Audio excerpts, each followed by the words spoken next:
வணக்கம். அருணகிரிநாதரின் திருப்புகழ்.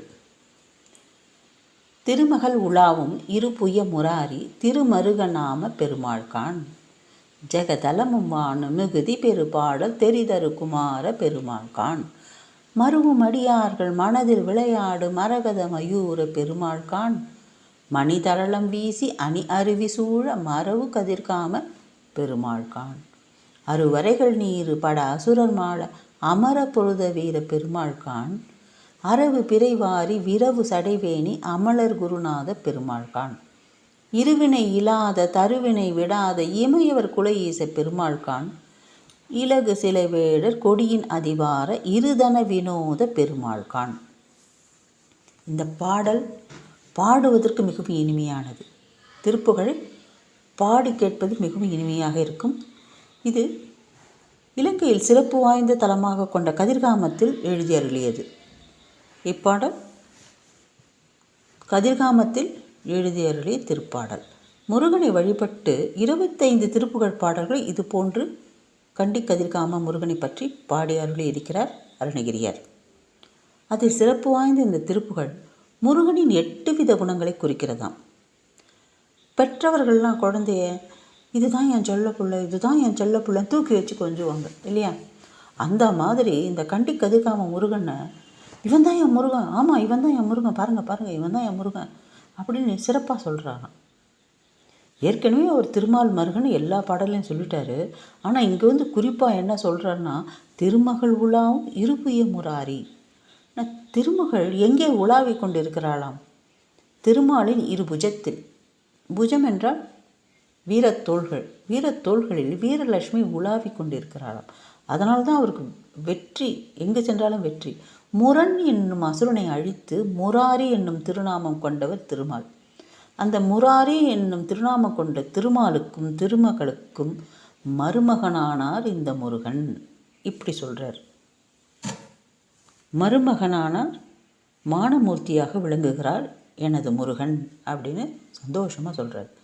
அதுக்கு அடுத்த லைனில் ஜெகதலமும் வானும் மிகுதி பெருபாடல் தெரிதரு குமார பெருமாள்கான்.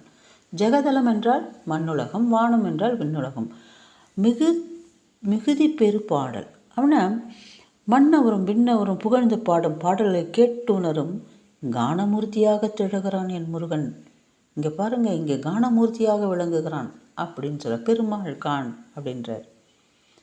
அதுக்கடுத்தது மருவும் அடியார்கள் மனதில் விளையாடு மரகத மயூர பெருமாள்கான். அடியார்கள் மனதை ஆடுகளமாக வச்சுருக்காராம். அதுதான் அவருக்கு கிரவுண்டு, பிளே கிரவுண்டு. அடியார்கள் விரும்பிட்டாங்க, அடியார்கள் அவரை பூஜிச்சிட்டாங்க அப்படின்னு சொன்னால் அவருடைய மனதை பிளே கிரவுண்டு மாதிரி வச்சு விளையாடுறாராம். எப்படி விளையாடுறாரு? மரகத மயூர, பச்சை மயில், அதாவது பச்சை மயில் மீது ஏறி களிப்புடன் விளையாடும் எனது முருகன் தியானமூர்த்தியாக திகழ்கிறார் அப்படின்னு சொல்கிறார். இதெல்லாம் ஆன்மீகவாதிகள் இப்படியெல்லாம் கருத்துரை அமைச்சிருக்காங்க. அதுக்கப்புறம் மணி தரளம் வீசி அணி அருவி சூழ மருவு கதிர்காம பெருமாள்கான். மணி என்றால் நவரத்னம், தரளம் என்றால் முத்து. முத்தும் மணியும் எங்கே வீசுறதான்னா, மாணிக்க நதி அப்படின்னு ஒரு நதி ஓடுகிறதாம் கதிர்காமத்தில். அந்த மாணிக்க நதியில் திரண்டு வரும் முத்தும் ரத்தினமும் அருவியாக பொழிந்து அழகான காட்சியில் என் முருகன் வானமூர்த்தியாக விளங்குகிறான் காணுங்கள் அப்படின்னு சொல்கிறார். வானமூர்த்தியாக திகழ்கிறாராம். அதுக்கடுத்தது அருவரைகள் நீரு பட அசுரர் மாள அமர பொருத வீர பெருமாள்கான். மலைகள் தீங்கு செய்த அசுரனையும் மலைகளையும் பொடி பொடியாக்கிய வீரமூர்த்தியை காண்க அப்படிங்கிறாரு. அதுக்கடுத்த வரி அரவு பிறைவாரி வீரவு சடைவேணி அமலர் குருநாத பெருமாள்கான். அதுக்கடுத்தது என்ன? பாம்பு, நிலவு, கங்கை, அரவு, பிறைவாரி இவற்றை சடையில் கொண்டுள்ள தகப்பனாகிய ஈசனுக்கு பிரணவத்தில் உரைத்த அந்த பிரணவ மந்திரத்தின் உள் அர்த்தத்தை உணர்த்திய குருநாதன் யார்? நம்ம முருகன். குருநாத பெருமாள்கான் அப்படின்னு சொல்கிறார்ல. தகப்பனுக்கே பாடம் சொன்ன சுப்பையா இவர். அப்பனுக்கு பாடம் சொன்ன சுப்பையா அப்படின்னு சொல்லுவாங்க. அந்த குருநாதன் யார்? இந்த முருகன் தாங்க. இந்த முருகன் தான் அவர் நம்ம தகப்பனுக்கு பாடம் சொன்ன சுப்பையா அப்படின்னு சொல்கிறார். அதனால் அவர் ஞானமூர்த்தியாக திகழ்கிறார். பிரணவ மந்திரத்திற்கு அந்த வேதத்தை அதன் அர்த்தத்தை அவருக்கு எடுத்துரைத்ததற்காக அவர் ஞானமூர்த்தியாக விளங்குகிறார் அப்படின்னு சொல்கிறாங்க. அதுக்கடுத்தது இருவினை இல்லாத தருவினை விடாத இமையவர் குல ஈச பெருமாள்கண். இருவினைன்னு என்ன? நல்வினை தீவினை ரெண்டுமே இல்லை. இருவினை இல்லாத தருவினை விடாத இமையவர் குல ஈச பெருமாள்கண். இந்த தேவர்களை காத்த குமார கடவுள் யார்? இவர் தான், முருகர் தான். அதனால் இவர் தியாகமூர்த்தியாக திகழ்கிறாராம். ஆக தியாகமூர்த்தியை போற்றுக அப்படின்னு சொல்கிறார். அதுக்கடுத்தது என்ன? இலகு சிலை வேடர் கொடியின் அதிவார இருதன வினோத பெருமாள்கான். சிலை என்றால் வில், வேடர் என்றால் வேடர் குலக்கொடி. யார் வேடர் குலக்கொடி? வில்லேந்திய வேடர் குலக்கொடி வள்ளியம்மை.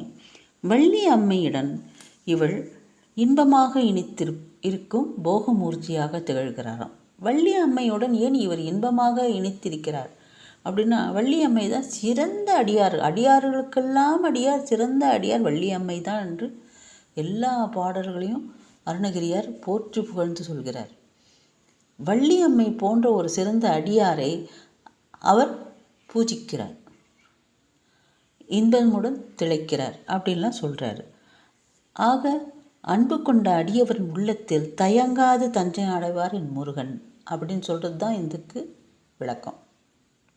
அன்பு கொண்ட அடியவரின் உள்ளத்தில் தயங்காது தஞ்சம் அடைவான் எனது முருகன் என்று அறுதியிட்டு கூறுகிறார் அருணகிரியார்.